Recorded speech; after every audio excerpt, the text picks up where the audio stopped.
Welcome to episode 8 of the Wetaskiwin WonkCast. This is part 1 of a 2 series with our guest Brad Kennedy from the band Cobra and the Lotus. So stay tuned very soon for part 2. This week's episode is brought to you by the Wetaskiwin Arts and Music Festival Committee, Delcon Visual Arts, and Warren's Music. If you're interested in becoming a sponsor of the Wetaskiwin WonkCast, here's how.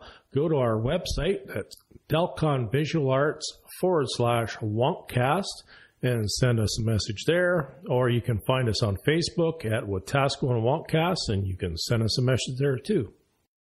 Welcome to episode 8 of the WonkCast. Today we are joined in studio by a internationally touring musician, part of Cobra and the Lotus out of Calgary, Alberta, Canada. The band has maintained considerable success with their genre from the time of its formation, with critics stating that the most recent album, Prevail I, is the band's best album to date. Various aspects of the album earned recognition. Light Me Up, a single from the album, broke into the top 40 for mainstream rock on Billboard, peaking at number 34, and also broke top 40 on Mediabase active rock charts for several weeks. You Don't Know peaked at number 53, with the music video being the band's first YouTube video with over 1 million plays. Trigger Pulse, a pre-release single to the album, is the band's first Spotify release with over 2 million plays in the first 6 months. Joined in studio by Brad Kennedy from Cobra and the Lotus. How are you today, Brad? Amazing. I would like to tip my hat to you. I'd like to say you are phenomenal at reading off of Wikipedia. Oh, thank you. Thank you very much. I worked hard on that. But for everyone out there, it's technically Prevail 1. Prevail 1. And Prevail 2 comes out in April. So it's a double album.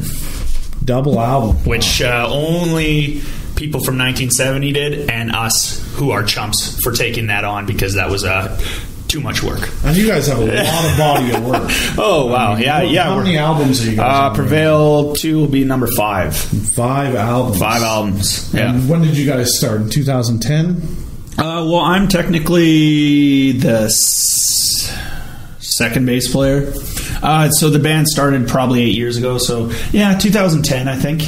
Yeah, and, it started off as like Cobra's been there the whole time. And then it's kind of been a bit of a revolving door, just because, a lot of people don't realize they have the dream and the fantasy, but the moment you get the work in. And even if you do put the work in and you get to being an international touring band, you realize how much not fun it is, and how 80% of it is sitting around waiting to do something. I would argue that only 5% of my time's actually spent playing. Yeah, the rest you're waiting in a hotel, or you're waiting in airport.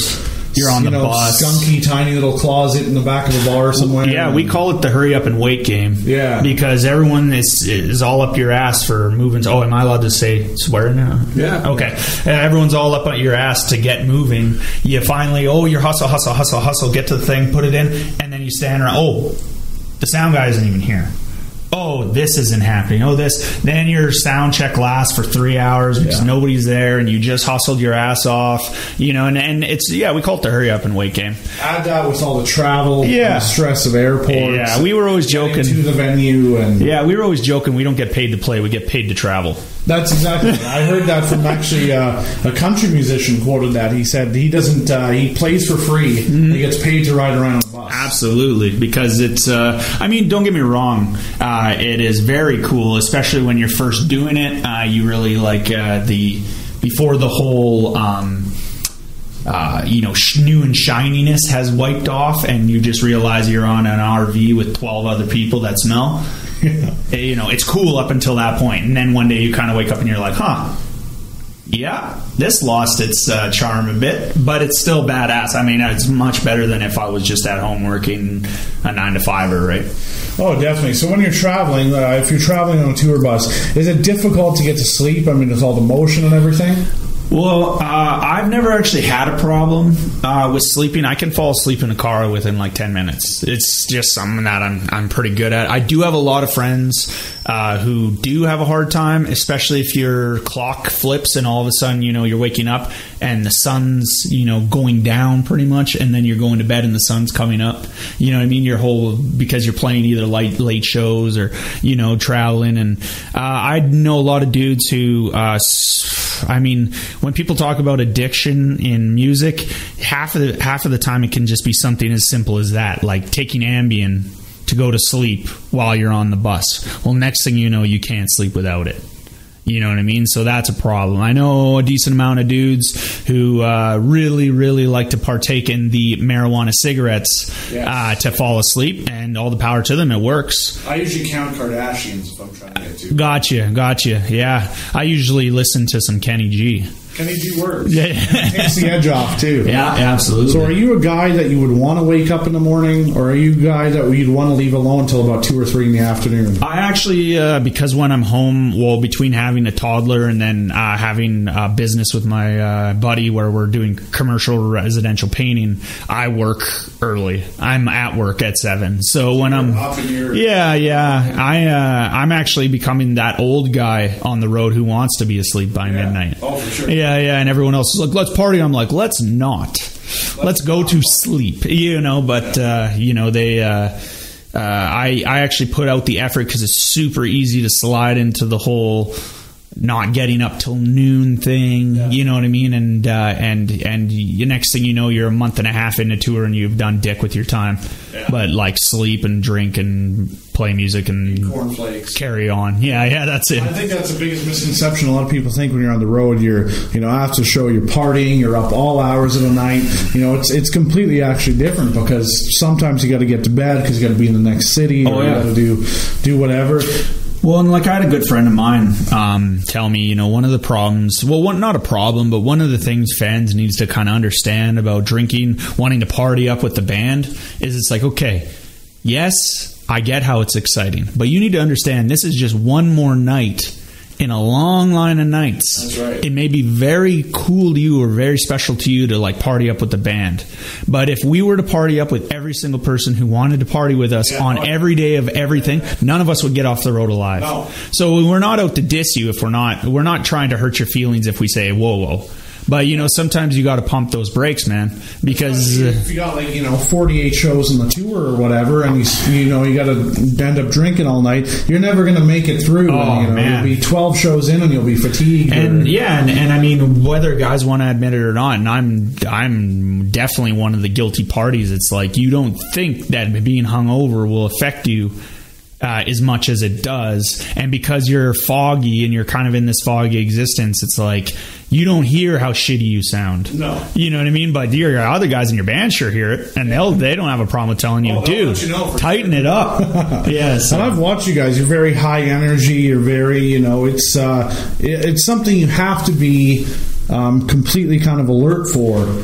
Well, I mean, when what we do, especially in the rock or metal world, it's not only a live show, it's also a performance. Yeah. You have to kick it up. You almost have to have a performance that matches the extremity or how extreme the music is. Right. You know what I mean? It's like not to ding on country music, but with country music, it's like you can have these moody songs where there's not a lot of movement on stage. It's very like solemn and he's singing his heart out. Man, with heavy metal, if you're not moving your head, the energy, it's a kinetic energy thing. If you're handing out energy from the stage to the crowd, there's a good chance they'll hand it back, and you get into this kind of like energy loop, and that's like the peak of playing a live show. That's like nirvana. When you get that energy hit you and the crowd's giving it back and everything's going the way it should, you could do that for hours. So what's the moment that you go from being in the back to turning on that switch to turning into the rock star and getting that boost of energy? Is it seeing the crowd? Is it hearing the intro? Is it the lights? Is it when everything comes up? Where's that? Where do you kind of turn into the I've had a lot of people tell me that they see a very large difference between me just hanging out and me on the stage, and it's simple. It's if you've spent your whole life, at this point I feel pretty safe in saying I've spent my whole adult life on the stage playing music. In most of my teens, now that I think about it, but you have this confidence that just it hit like. In the beginning, everyone has stage fright. Yeah. But the more you do it and the more you're involved, the more you kind of like get this armor of confidence about you. And the moment you strap that guitar on you, your mind frame kind of clicks over to game time. And people say, like, I stand up straighter, I look bigger, I look taller, I look stronger, and it's scary. Yeah, and it's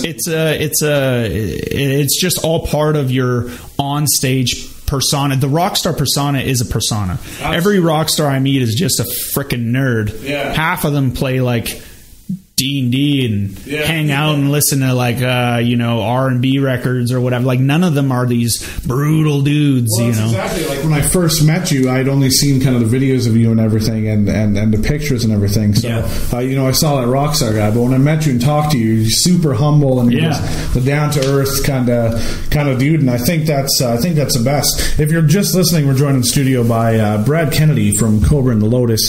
So you've been an internationally touring musician for many years now. You've toured all over the world pretty much globally. What's the favorite spot to play? Well, I always have a really soft spot in my heart for Brussels, which is in Belgium, because it was the first time I ever got to play in Europe. It was the first festival I ever played, and it was the first show I ever did with Cobra and the Lotus, and I almost pissed myself. Wow. Yeah. First show, and it was like 6,000-7,000 people, and I stepped out on stage and I was like, oh no. It's game time. Yeah. Oh no. That was, I remember the chords. Yeah. It was, So I always have a soft spot in my heart for that. It all depends on where the world. My favorite city of all time in the U.S. is Nashville. Yeah. My favorite city in let's say Germany would be most likely Hamburg. I go enough places now to this point where I have favorites all over the place. I haven't made it to Japan yet. That's a goal.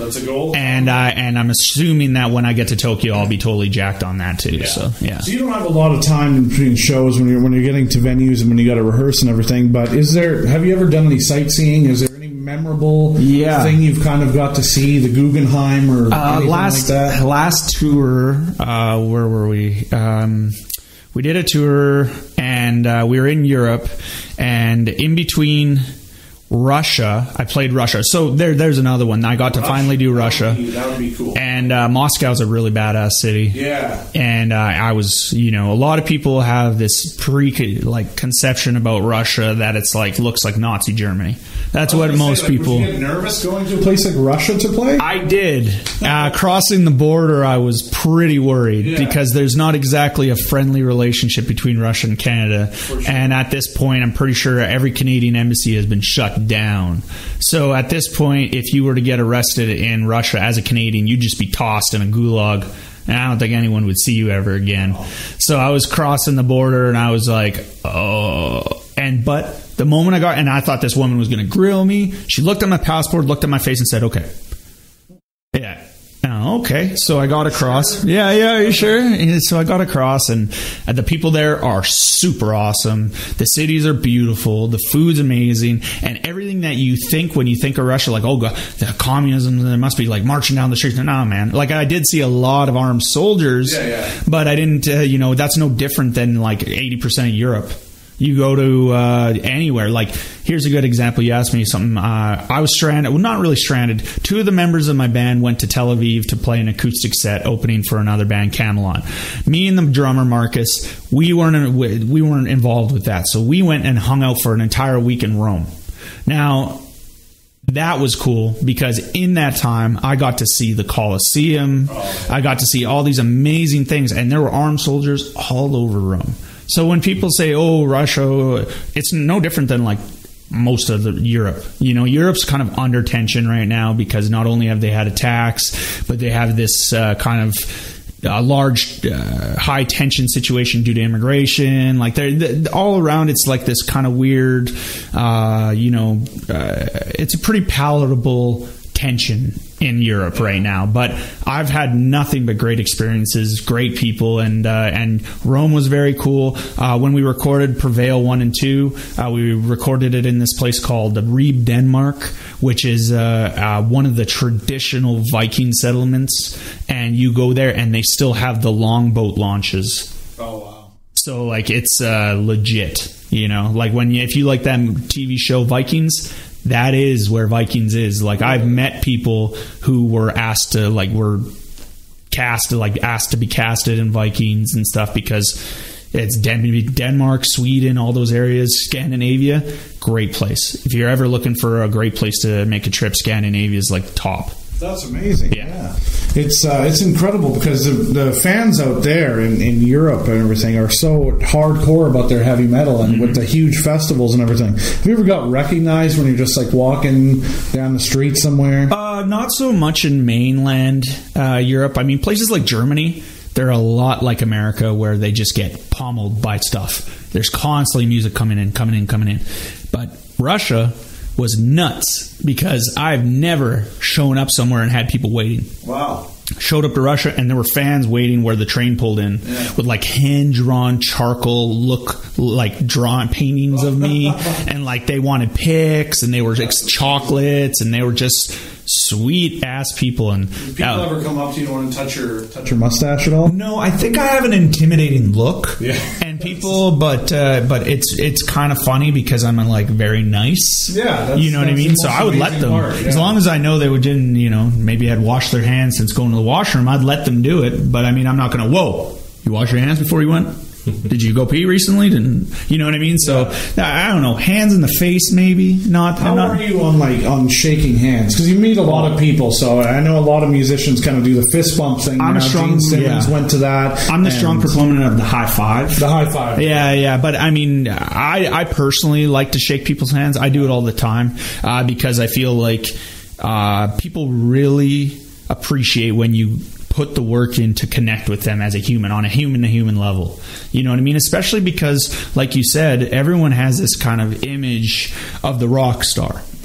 A lot of bands these days charge VIP packages, and you can't meet them unless you pay the VIP. Right. Yeah. And it's something we just started doing. And before anyone kind of says, well, fucking rock stars getting a VIP, just to explain it, the world of music is drowning. It's struggling.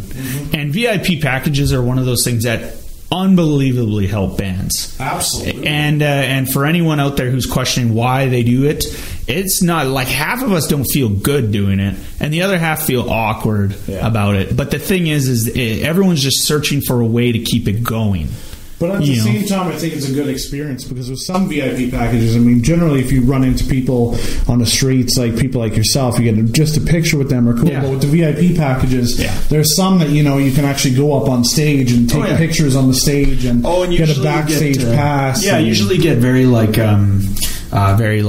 you can only get it from the VIP package poster or like shirt or once in a lifetime kind of thing. And I don't give a shit. I go out after the show anyways. Yeah. I go and hang out and I drink, but I'm the bass player.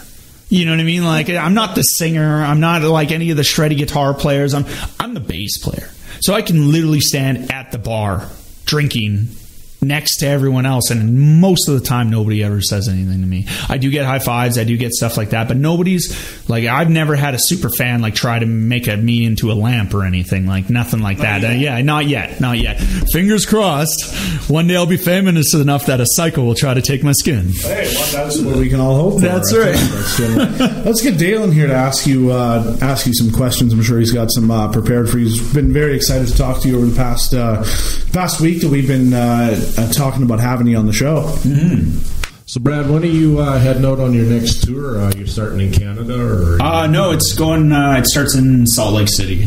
Salt Lake City. And for some odd reason, I keep starting in Salt Lake City. Haven't figured it out each time.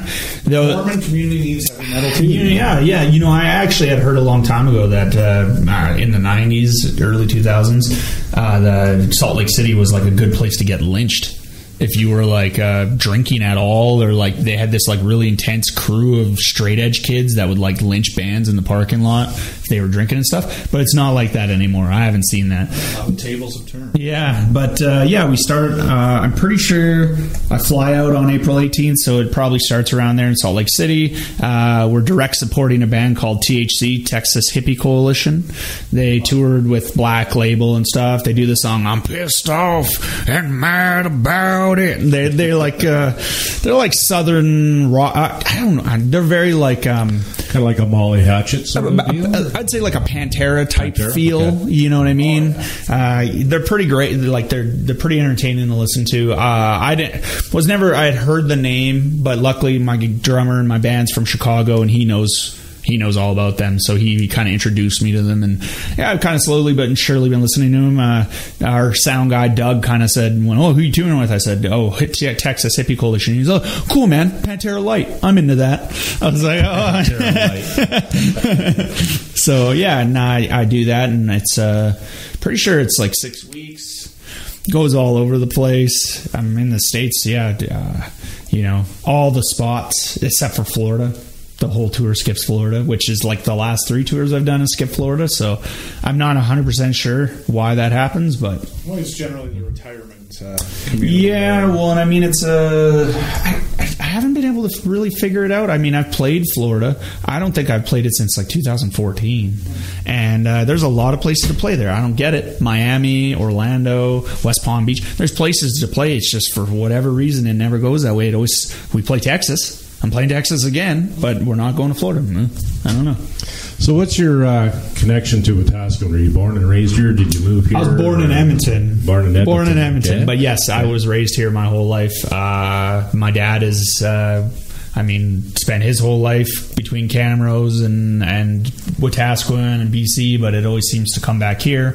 My mom lived here, taught in the school system here, my whole life. So yeah, my parents have an acreage kind of outside of the city a bit. So, I went to high school here all the way up. And then the moment I graduated, I was like, I'm fucking out. So I went I just out the window, so I've started spending more time recently than I have in the last decade back home. So did you play in bands locally? Or? I did. My first ever band actually was here with my good friend Justin Sandel and Jake Recknagel, and we had a band when we were in junior high to high school, and we played riggers, ours, and all that. And then also when I was in high school, apparently they still do it, or they have in recent years.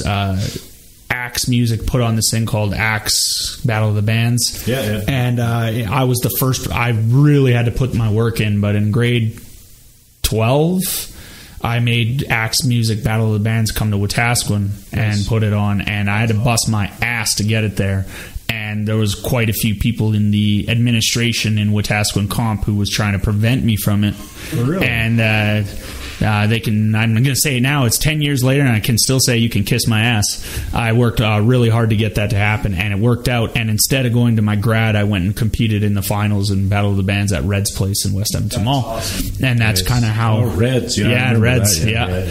And so that's kind of like the beginnings. I mean, I was always around music. My dad plays, my brother plays. You know what I mean? It's kind of something I grew up with. Every year on my dad's birthday, he throws a birthday bash where he invites all the musicians from all his years, and they all show up at my dad's house. He built himself a big stage, has a PA, and they jam from noon. Is it noon? Start at noon? Yeah. Start at noon, and they play till usually 2 in the morning the next day. Fun. And because it's an acreage, nobody can do anything about it. 3, sorry. Oh, I'm so sorry. Yeah, get it right. So I had to correct it. I don't want to look back. My dad's my editor. He's back there. Brad, the band started in 2009, not 2010. Like, my dad knows when the band started, and I didn't. So yeah. So I grew up around it, and Wetaskiwin. I mean, in my day, Wetaskiwin didn't nearly have the scene that it appears to have now, where it's more into cultivating young careers and anyone's career, and has a music scene shit. Like when I was here, it was slim and it was like I said, I had to work hard just to get anything. You know what I mean? So that's the most interesting thing, I think, is when people think of Wetaskiwin, they usually say, oh, nothing happens here, or nobody really comes from here, but they don't. There's actually a lot of entertainers and different things that have come from here. There's yourself, there's Paul Green, who's a Hollywood actor who came from Wetaskiwin. There's a few hockey players, a guy who's on the Oilers. From the Beachcombers. Yes, Jackson Davies. I'm really good friends with Travis Little T. Turner, and we went to high school together, and now he raps, and he was on all these kids' movies. I talked to him recently, and I couldn't stop busting his balls because he voices a My Little Pony. And you know, he's a 31-year-old dude, voicing a pink pony or whatever. And, you know, so but he does tons of voiceover work, and he's launching a new album pretty soon. He just recorded Snoop Dogg's on it. Nice. You know, so I saw a picture of him and Snoop on his Facebook. Yeah, so he's you know, so he's not from here so much. I'm pretty sure he's from Penticton, but I mean, his high school, junior high years were here. Oh yeah, he comes down and he plays Christmas shows here. Yeah, he does. Yeah, it's so cool. I saw him one time. I was like, that's awesome. I didn't know he was from Wetaskiwin. Yeah. That's cool. Yeah, so you know, there is people from here. It's just, for a long time, I mean, even in my day, saying you were from Wetaskiwin wasn't a good thing. Anyone who heard you were from Wetaskiwin said two words that always made me angry: "I'm sorry." And you know, that got old. That and somebody always saying cars cost less in Wetaskiwin to your face gets really freaking old. You know, say it like you've never heard it before. Yeah. Oh shit! I've never heard that one. Yeah. Go ahead. Yeah. Maybe we all know it's all bullshit. Yeah, that's right. And so you know, but it appears that things are shaping up around here, which is great to see, because you know, I grew up in a family where music was very, very important. And I felt like my community, at the same time as my generation was very supportive of people doing music, I felt like there wasn't a whole lot of support from like places that would be venues around the city or adults who thought that it was a good time or whatever. Like I said, I tried to bring the thing to the Wetaskiwin Comp, and they were trying to shoot me down left, right, and center. You know, luckily I had a few people, including the counselor there, Mr. Miller. Glenn Miller. He got my back so hard that it was like he's one of the main reasons why I was able to pull it off. Amazing guy. Yeah. So he was so it looks like from listening to your podcast and watching posts around here, it seems like things have really gone the other way. I mean, my dad always told me about Beans, the coffee shop. They do the open mic, and that shit did not exist when I was around. I don't even think there was a coffee shop when I was here. I think it was the Stanley Cafe. Oh, yeah. Yeah. Stanley Cafe. Yeah. Well, the music scene has certainly changed here in Wetaskiwin for sure, because I'm a member of the Wetaskiwin on the committee of the Arts and Music Festival that's happening here now. By the Lake Park one? Yep. I listened to your guys' podcast. I heard that. You're paying attention. He took notes. I texted this guy right after I heard, he has long hair and a lot of sleeveless T-shirts. I was like, oh. So I put on my sleeveless T-shirt. You did. Yeah. That's fair. We'll have to put a picture up on the Facebook. Yeah. When we put this up, so people can put the face to the voice definitely and see how it completely does not match. Which is the most amazing thing to me. It's awesome because you sound like such a soothing and calm gentleman. And once again, a lot of people have this odd misconception about metalheads. Most of them I meet have like PhDs. Yeah. Like, they're extremely intelligent people, and most of them are extremely nice. Absolutely. And we were talking about this kind of just off the podcast earlier with a guitarist who plays for Marilyn Manson and Rob Zombie, John 5. Mm-hmm. And he started out playing in country music, playing with Katie Lang, and he's actually a huge country music fan and jazz and everything. Mm-hmm. If you watch kind of videos of him on YouTube, you can see him kind of exploring that different realm of music, which I thought was great, because at first glance you see him in the makeup when he's playing with Manson. Yeah. You don't think this guy played with Katie Lang. Theatrics, man. Yeah, it's the best to me when someone can grow musically like that and just love and appreciate all kinds of music. Absolutely. And I mean, if you look at the people who came before, who are like the inspiration for a lot of these bands, I mean, you try to count out a Rush song and tell me how stupid it is. All right? Because you got to be a damn near mathematician to figure out how they managed to put time signatures like that, and you're still able to keep a constant kick while they're doing it. Well, yeah, that's Neil Peart. Yeah. Exactly. All the writing in the songs. You can't be a dumb and do that. Oh, no. So I think there was some other aides involved in writing a lot of the Rush songs. So. Oh yeah. You gots to be high. You got it. Yeah, for today's Tom Sawyer. Yeah, absolutely. You listen to anything from Steel or Crest of Steel, you'll just be like, what? Because there's no radio hits off of that. No. It's all like mind-boggling weed music. Yeah. So in the basement. But they're still like better than most people I've met at their instruments. So Well, a band that made a career out of having lyrics that made no sense to me was Def Leppard. Yeah. I mean, where do half of those lyrics come from? Oh, yeah. What are they? There's no story. No, absolutely not. You cannot sit here and tell me there's poetic value in pour some sugar on me. No, not that I'm knocking them. They're one of my favorite bands. Yeah, that's right. Asses are in seats. Ironically enough, we were talking to Joe Elliott once, me and the guitar player in my band, Yasho, and he was saying, we were talking about how ironic it is when people call you a sellout. Because, I cut my teeth as a musician in an underground metal scene, and when I joined my band, there was a lot of people who would like to call me a sellout because my band plays a little closer to, like you said, we've been on radio rock stations, so you got people who, you fucking sellout. I remember exactly what Joe Elliott said to me. He said, "Oh yeah, people call me a sellout," and I said, "Yeah, I sell out shows every night." That's right. That's right. So, best way to look at it.